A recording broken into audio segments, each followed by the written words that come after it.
Hello friends, today in this video we will talk about Article 21। इससे पहले 68th BPSC में article 32 पे question पूछा जा चुका है। तो हम लोग एक्सपेक्ट कर रहे हैं कि इस बार या तो आर्टिकल 21 या फिर आर्टिकल 19 इन दोनों जगह से क्वेश्चन पूछेगा, और ये शॉर्ट में पूछेगा, शॉर्ट में, क्योंकि स्कोप नहीं बनता, लॉन्ग में पूछने का स्कोप नहीं बनता है। लॉन्ग में जब भी आपसे क्वेश्चन पूछा जाएगा तो ओवरऑल फंडामेंटल राइट से पूछा जाएगा। ओवरऑल फंडामेंटल राइट्स का सिग्निफिकेंस क्या है, या what are the constructive criticism in the fundamental rights, ऐसे करके पूछा जाएगा। ठीक, तो हम लोग देखिए, जैसे हमारा सारा नोट्स है, आप लोग सब जानते हैं, तो उसी तरीके से इस नोट्स में भी we will go through a structure wise. हम लोग ऐसा नहीं कि एकदम कहानी जैसा लिख दिए और आप उसको एग्जाम में रेप्लिकेट नहीं कर पा रहे हो, आप उसको नहीं यूज कर पा रहे हो, तो फिर वैसा नोट्स का कोई फ़ायदा नहीं है। नोट्स वैसा हो जो आप एग्ज़ाम में रेप्लिकेट कर पाए, एटलीस्ट उसका 80% तो रेप्लिकेट कर पाए। तब क्योंकि आपको 3 घंटे में 20 क्वेश्चंस लिखने हैं, तो एटलीस्ट आपको स्ट्रक्चर तो पता हो कि एग्ज़ाम में आपको स्ट्रक्चरिंग करना ना पड़े बैठ करके। आप पढ़ के चले गए, कोई स्ट्रक्चरिंग नहीं है, वहाँ पे जाके आप सोच रहे हो, तो टाइम कंज्यूमिंग होता है, फिर पेपर कंप्लीट नहीं होता। लेकिन ऐसे नोट्स देने पे ना पेपर हमेशा कंप्लीट हो जाता है। ठीक, क्या इंट्रो रखना है, क्या कंक्लूजन है, कैसे बॉडी को अरेंज करना है, कहाँ पे क्या स्ट्रक्चर बनाना है, हम लोग नोट्स में दे रहे हैं सारा, और आप देख सकते हैं। ठीक, चलिए, तो देखिए आर्टिकल 29 में क्या कहता है। अब इसका सबसे बेसिक इंट्रोडक्शन क्या है ना, कि आर्टिकल 29 में क्या है ना, 2 ही लाइन लिखा है पूरे आर्टिकल में, आप उसी को लिख दो। ठीक, no person shall be deprived of his life और personal liberty except according to procedure establish by law. ये इसका सबसे बेस्ट इंट्रोडक्शन है। ठीक, अभी हम लोग आगे देखेंगे कि प्रोसीजर एस्टैब्लिश बाय लॉ और ड्यू प्रोसेस ऑफ लॉ में क्या डिफरेंस है, क्योंकि अगर आर्टिकल 21 पे क्वेश्चन लिखने के लिए आएगा तो आपको you must write the difference between procedure establish by law and due process of law. ठीक, ये हो गया। दूसरा बात है कि इसमें सुप्रीम कोर्ट क्या कह रहा है ना, आर्टिकल 21 को लेकर सुप्रीम कोर्ट क्या कहा है, is the soul of constitution as liberty of citizen is paramount importance. मतलब आर्टिकल 21 सुप्रीम कोर्ट ने कहा है कि जो आर्टिकल 21 है वो सोल ऑफ द कॉन्स्टिट्यूशन है, मतलब कॉन्स्टिट्यूशन की आत्मा है। और आत्मा क्यों है, क्योंकि जो लिबर्टी है, लिबर्टी सिटीजन के लिए पैरामाउंट है, मतलब पैरामाउंट इंपॉर्टेंस है। अच्छा, आप देखिए खुद, आप लिबर्टी आपको क्यों चाहिए, तो आप खुद इससे पता चल जाएगा। आपका ओवरऑल डेवलपमेंट लिबर्टी से होगा, ओवरऑल डेवलपमेंट लिबर्टी से होता है। ओवरऑल डेवलपमेंट आपका होगा तब सोसाइटी का ओवरऑल डेवलपमेंट होगा, फिर जाकर नेशन का ओवरऑल डेवलपमेंट होगा। तो आप समझ रहे हो, इकोनॉमिक एक्टिविटीज़ आपको, आपका लिबर्टी रहेगा तभी आप इकोनॉमिक एक्टिविटीज़ कर सकते हैं, आप एकेडमिक एक्टिविटीज़ तभी कर सकते हैं, और आप एकेडमी में एक्सेल तभी कर सकते हैं, आप एम्प्लॉयमेंट या फिर अपॉर्चुनिटी तभी आप क्रिएट कर सकते हैं खुद के लिए और लोगों के लिए भी। तो इस तरीके से लिखना है। ठीक, साइंटिफिक टेम्पर इससे आता है, जो कि हमारा फंडामेंटल ड्यूटीज़ में भी है। ठीक, तो उस तरीके से करना है। अब देखिए कि ये जो राइट्स है ना, ये सिर्फ अवेलेबल है किसको, तो सिटीजन्स को, और सिटीजन्स के साथ साथ अवेलेबल है फॉरेनर को। लेकिन वहीं पे आर्टिकल 19 जो है सिर्फ अवेलेबल है सिटीजन्स को, लेकिन जो ये है ये दोनों को अवेलेबल है, तो इससे इसका इंपॉर्टेंस और भी बढ़ जाता है। आपको इसी तरीके से लिखना है। ठीक, हाँ, चलिए अब हम लोग आगे बढ़ते हैं। देखिए, इसमें जब भी क्वेश्चन पूछा जाएगा ना, तो इसमें आर्टिकल 21 का हमेशा पूछा जाता है कि इसका एक्सपेंसिव स्कोप क्या है, उसको सुप्रीम कोर्ट ने एक्सपैंड कैसे किया है, क्योंकि आर्टिकल 21 हमेशा से एक्सपैंड होते आया। आप यही देखिए ना कि ये 2 लाइन लिखा हुआ है इस आर्टिकल में, और इसको सुप्रीम कोर्ट ने सबसे ज़्यादा इसको इंटरप्रेट करके इसको एक बहुत लंबा आर्टिकल, मतलब बहुत ही क्या बोलते हैं उसको, कि एक्सपेंसिव बनाया, बहुत लंबा है ये। मतलब इसमें इतना राइट्स को इंक्लूड किया है कि ये 2 लाइन नहीं, ये 2 लाइन बढ़ करके एक किताब हो जाएगा, इतना लंबा इसको सुप्रीम कोर्ट ने इंटरप्रेट करा है इस चीज़ को, कि पर्सनल लिबर्टी को इतना ज़्यादा इन्होंने सुप्रीम कोर्ट ने एक्सप्लेन करा है। तो आप हम लोग उसी तरीके से देखेंगे, हम लोग कुछ जजमेंट, जो इंपॉर्टेंट जजमेंट है, किस तरीके से इसका एक्सपेंशन हुआ है आज के डेट में, और क्या इसका करेंट सिनेरियो है, वो हम लोग देखेंगे। अब देखिए, आर्टिकल 21 को सबसे पहले AK गोपालन वर्सेस स्टेट ऑफ मद्रास में डिस्कस किया गया था। तो वहाँ पे जो सुप्रीम कोर्ट था, बहुत ही नैरो इंटरप्रिटेशन दिया था। उसने कहा था कि जो right to personal life and personal liberty है ना, ये सिर्फ फिजिकल बॉडी के तक ही लिमिटेड है, उसके आगे नहीं है। ठीक, पर्सनल लिबर्टी लिमिटेड सिर्फ फिजिकल बॉडी, आप अगर फिजिकली कोई हार्म कर रहा है तभी वो आर्टिकल 21 लागू होगा, अदरवाइज नहीं लागू होती। बहुत नैरोली इंटरप्रेटेड था, क्योंकि लिबर्टी सिर्फ फिजिकल बॉडी तक थोड़ी सीमित है। लेकिन जब नेक्स्ट केस होता है मनिका गांधी, तो इसमें जो सुप्रीम कोर्ट है ये AK गोपालन केस का जजमेंट को ओवररूल्ड करती है और एक बहुत ही वाइडर इंटरप्रिटेशन देती है, बहुत ही वाइडर। और वाइडर इंटरप्रिटेशन कैसे देती है?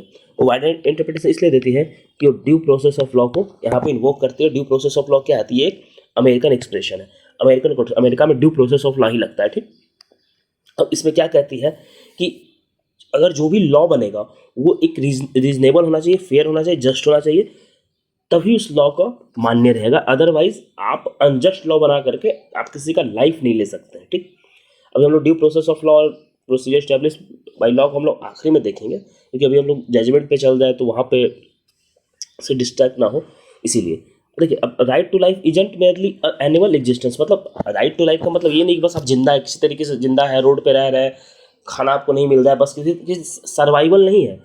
राइट टू लाइफ का मतलब सर्वाइवल नहीं है। राइट टू लाइफ का मतलब लिव विद डिग्निटी है, कि आप एक डिग्निटी से रहें, ये राइट टू लाइफ का मतलब होता है। बस अब मैं ये झुग्गी झोपड़ी जो लोग रहते हैं तो वो उनका राइट टू लाइफ का हनन है।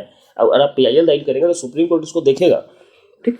उसी प्रकार से इसमें एक सबसे इम्पोर्टेंट कंसर्न क्या था मनेका गांधी केस में, कि मनेका गांधी को बाहर जाने से रोक दिया गया था, ठीक, आउटसाइड इंडिया ट्रेवल करने से रोका गया था। तो सुप्रीम कोर्ट ने यहाँ पे इसे इंक्लूड किया था कि जो पर्सनल लिबर्टी है वो आर्टिकल 21 के अंदर आता है, ठीक। 21 के अंदर आता है कि आप ट्रेवल कर रहे हैं, travel outside the India, outside India तो ये आर्टिकल 21 में आएगा, और ट्रेवल विद इन इंडिया तो ये आर्टिकल 19 में आता है। ये आप लोगों ने देखा था, ठीक। ओल्गा टेलिस में सुप्रीम कोर्ट ने राइट टू लाइवलीहुड का बोला था कि राइट टू लाइवलीहुड भी right to life and personal liberty के अंदर आता है, आर्टिकल 21 के अंदर आता है। और आप इसी तरीके से लिखेंगे जैसे मैंने लिखा, ठीक। आप इसमें कोई चेंज नहीं करेंगे। MC मेहता केस में right to pollution free environment का बात किया था, और उसी केस में सुप्रीम कोर्ट ने right to adverse effect of climate change का भी बात किया था सुप्रीम कोर्ट ने। इन दोनों को आर्टिकल 21 फंडामेंटल राइट्स में इंक्लूड किया गया था। ये केस इंपॉर्टेंट इसलिए क्योंकि हाल में ही जो वल्चर वाला केस था उसमें आपने देखा होगा सुप्रीम कोर्ट ने इस जजमेंट का जिक्र किया था। वहीं पे विशाखा जजमेंट जो था वहाँ पे आर्टिकल 21 को सुप्रीम कोर्ट ने इन्वोक करके किया था, और कहा था कि जो sexual harassment at work place होता है फीमेल के साथ, ये आर्टिकल 21 का वायलेशन, क्योंकि पर्सनल लिबर्टी का वायलेशन हो रहा है, ठीक। तो इसलिए विशाखा जजमेंट आपको याद रखना है कि इसमें विशाखा जजमेंट में फिर विशाखा गाइडलाइंस सुप्रीम कोर्ट का आता है कि जो वर्क प्लेस है उस पर कैसे वुमेन का सेफ्टी रखा जाएगा। उसके बाद हम लोग देखते हैं Subhash Kashyap versus state of Bihar. ये है right to enjoy pollution free water. एक गंगा नदी से लेकर रिलेटेड है कि उसका पॉल्यूशन हो जाता है कोई इंडस्ट्रियल, तो उससे रिलेटेड है, ठीक। तो इस केस को याद रखेंगे। उसके बाद है अरुणा शानबाग केस, जिसमें सुप्रीम कोर्ट ने पैसिव यूथनेशिया को अलाउ कर दिया था, ठीक। और सेम फिर रिपीट होता है कॉमन काउज वाले केस में, जहाँ पे सुप्रीम कोर्ट डिसाइड करता है कि पैथिस जो मान लीजिए कि पैसिव यूथनेशिया, मान लीजिए कि सॉरी मान लीजिए कि आपकी तबीयत बिगड़ गई, मतलब कि आपकी नहीं किसी की बहुत ज़्यादा बिगड़ गई है, और मतलब उस आप या फिर वो व्यक्ति उस कंडीशन में है कि मतलब उसके लिए जीना मुश्किल है, मतलब वो वहाँ से सर्वाइव नहीं कर पाएगा, वो नहीं जी पाएगा, उसके पास चंद दिन बचे हैं, एंड वो बहुत ज़्यादा पेन में है, बहुत ही ज़्यादा पेन में है, मतलब इतना पेन में है कि यू कांट इमेजिन। तो उस वक्त क्या होता है, उस वक्त आप उस व्यक्ति को ऐसे पेन में छोड़ दें मरने के लिए कि आप चलो ठीक है नेचुरल डेथ हो 2 दिन 4 दिन में, या फिर उसका आपको पता है वो रिकवर नहीं करेगा, तो आप उसे यूथनेशिया दे दें, आप उसके लिए एक डिग्निफाइड डेथ आप डिसाइड करें, ठीक। तो इसीलिए सुप्रीम कोर्ट ने कहा था कि पैसिव यूथनेशिया को अलाउ किया था कि राइट टू डिग्निफाइड डेथ के लिए, ठीक। राइट टू डिग्निफाइड डेथ को भी सोचिए राइट टू लाइफ में इंक्लूड किया गया था, कितना बड़ा ये बात है। हादिया केस में उसी तरह से right to marry to a person one choice कीजिए, किस व्यक्ति से किसी व्यक्ति को शादी करना है तो उसका पर्सनल चॉइस है, उसका पर्सनल लिबर्टी के अंदर आता है। आर्टिकल 21 में हादिया केस में सुप्रीम कोर्ट ने उसे इंक्लूड किया गया था। उसके बाद हम लोग देखते हैं कि केएस पुत्तास्वामी, सबको पता है राइट टू प्राइवेसी, ये सब जानते हैं। अब नवतेज सिंह जौहर केस में सबको पता है decriminalisation of conceptual homosexual act, ये सबको पता है। दिल्ली एक्साइज पॉलिसी में राइट टू स्पीडी ट्रायल का बात किया गया था, ये हाल का ही केस है, ये 2024 का केस है, ये ध्यान रखिएगा। ये right to speedy trial is fundamental rights, मतलब ऐसा नहीं कि अगर आपको जेल हुआ था 4 साल तक आपका ट्रायल ही चल रहा है, नहीं, you must get a speedy trial, मतलब आपकी जितनी जल्दी ट्रायल हो आप जेल से बाहर आए।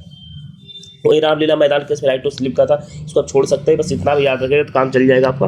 हम लोग राइट टू एजुकेशन पर थोड़ा बेसिक देख लेते हैं, ये क्या था। राइट टू एजुकेशन जो है 86 अमेंडमेंट एक्ट से आया था 2002, और ये 21A में इंक्लूड किया गया था, जिसमें क्या कहता है कि state shall provide free and compulsory education to all children of the age 16 to 14 years. 16 to 14 years में सारे बच्चों को फ्री एजुकेशन देगी। इसलिए हम लोग देखते हैं कि सर्व शिक्षा अभियान उसी वक्त शुरू होता है। क्यों होता है?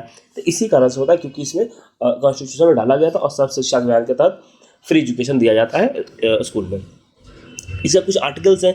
एक Unni Krishna versus state of Andhra Pradesh है, उसमें सुप्रीम कोर्ट कहता है कि जो राइट टू एजुकेशन है वो फंडामेंटल राइट्स है। देखिए, अगर आपको मान लीजिए यहीं पे कंक्लूड करना होगा तो आप सुप्रीम कोर्ट का जो जजमेंट है या फिर वो सुप्रीम कोर्ट के जो जजेज हैं उनका आपको स्टेटमेंट हमेशा पता होना चाहिए, क्योंकि उनका स्टेटमेंट अगर आप लिखिएगा तो you will get extra marks. जैसे कि article 21 is a procedural fair play which A blue वार्क अगेंस्ट आर्बिट्ररीनेस, मतलब जो आर्बिट्ररी लॉ आता है उसके अगेंस्ट वो एक ब्लू वार्क है, मतलब फेयर प्ले देता है। It ensure fundamental values of justice, dignity and civilise society, मतलब एक जो फंडामेंटल वैल्यूज है किसी भी सोसाइटी का, कि जहाँ पे जस्टिस हो, वहाँ पे एक डिग्निटी हो, किसी का डिग्निटी का हनन ना हो। ये कौन कर रहा है? Justice VR. कृष्ण अय्यर कहते हैं। ये आपको ध्यान होना ही चाहिए, ये आपको याद होना ही चाहिए। आप एग्जाम में इसको लिखेंगे, अगर कंक्लूड करना है आपको आर्टिकल 21 यहीं पे, तो आप इस चीज़ को लिखेंगे, ठीक। आप यहीं से कंक्लूड करेंगे। मैंने क्या कहा कि आपको इंट्रो का बॉडी कंक्लूजन आपको पता होना चाहिए कि क्या ये, मान लीजिए शॉर्ट में आता है तो आप ये लिखेंगे, इंट्रोडक्शन आपका ये शुरू होगा, आप 4, 5, 6 केस लिखेंगे और आप फिर इसमें जाएंगे। आप इसे एक लाइन में भी लिख के छोड़ सकते हैं, शॉर्ट में आता है तो लॉन्ग में आता है तो पूरा लिखेंगे, ठीक। अब हम लोग देखते हैं कि प्रोसीजर स्टैब्लिश बाय लॉ और ड्यू प्रोसेस ऑफ लॉ क्या है, ये भी आपको लिखना है। अगर आर्टिकल 21 में आता है तो आपको इसी तरीके से लिखना है। प्रोसीजर स्टैब्लिश बाय लॉ क्या है कि एकदम एक्सप्लिसिटली लिखा हुआ आर्टिकल 21 में कि ऐसा है, लेकिन ड्यू प्रोसेस ऑफ लॉ कहीं मेंशन नहीं है एक्सप्लिसिटली कि ड्यू प्रोसेस ऑफ लॉ का मतलब यही होता है। ये इंटरप्रेट की है सुप्रीम कोर्ट ने कहाँ से, तो कॉन्स्टिट्यूएंट असेंबली का जो डिबेट था वहाँ से किया है, फिर डिफरेंट आर्टिकल है वहाँ से की है, या फिर जो कॉन्स्टिट्यूशनल कन्वेंशन है वहाँ से लिए, ठीक। अब इसमें क्या होता है कि मान लीजिए कि सर्टेन प्रोसीजर स्टैब्लिश्ड है, ठीक, कि लॉ ऐसे पास करना है। मान लीजिए कि पहले एक्स करना है, फिर वाई करना है, फिर जेड करना है। मान लीजिए एक्स वाई जेड के तरह से ही लॉ पास होगा। तो जो लॉ मेकिंग बॉडी है पहले एक्स करती है, फिर वाई करती है, फिर जेड करती है। तो ये क्या है, ये फेयर लॉ तो बना दी क्योंकि यही प्रोसीजर स्टैब्लिश था और इसी तरीके से लॉ बना दी एक्स वाई जेड से। लेकिन अब तो ये तो प्रोसीजर स्टैब्लिश वाई लॉ हो गया था। अगर ये प्रोसीजर फॉलो हुआ एक्स वाई जेड वाला तो सुप्रीम कोर्ट क्या कहे कि नहीं भाई ठीक है, चलो लॉ ठीक है, इस पर कोई दिक्कत नहीं है। लेकिन ड्यू प्रोसेस ऑफ लॉ में क्या होता है ना, ये एक्स वाई जेड जो बनाया गया है और ये जिस लॉ जो पर्पस के लिए बनाया गया है, एक्स वाई जेड तो आपका चेक होगा ही होगा। अब फिर ये लॉ बनाने का पर्पस क्या है, what is the purpose behind making this law, तो ये भी चेक करती है supreme court due process of law में।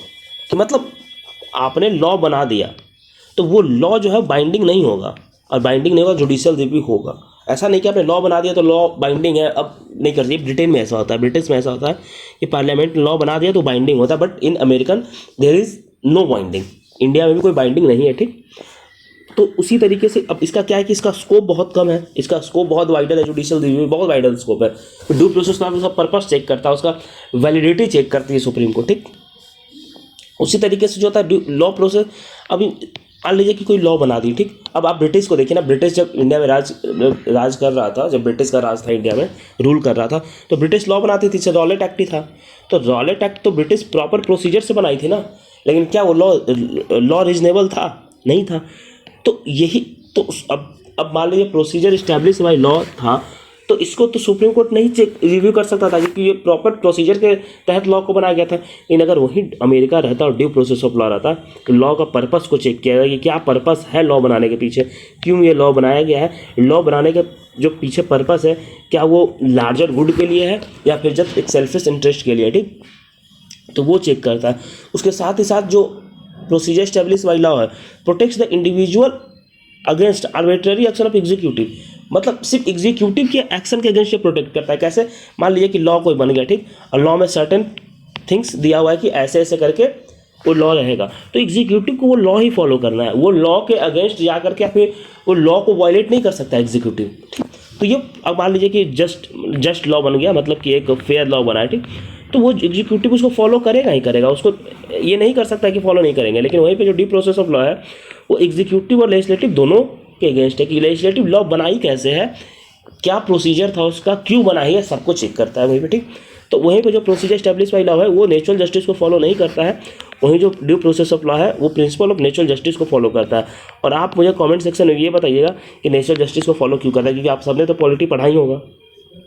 तो आई एम एक्सपेक्टिंग आंसर कि how due process of law follow the natural justice. Okay, you will get this notes, Telegram में आपको नोट्स मिल जाएगा। इसका लिंक मैंने डिस्क्रिप्शन बॉक्स और कमेंट बॉक्स में मैं डाल देता हूँ। You will get this notes. ये बहुत हाई चांस है कि क्वेश्चन यहाँ से पूछा जाएगा इस बार, तो आप इसको प्रिपेयर कर लीजिए। 7-8 नंबर वाले में ही आएगा, उससे ज़्यादा में नहीं आएगा, तो इसको प्रिपेयर कर लीजिए। लो हैंगिंग फ्रूट है, हम लोग आर्टिकल 19 भी कवर कर देंगे, 32 भी कवर कर देंगे, सारा हम लोग टॉपिक कवर कर रहे हैं इसी तरीके का नोट्स दे करके। आप टेलीग्राम में चेक कर सकते हैं। चलिए, धन्यवाद।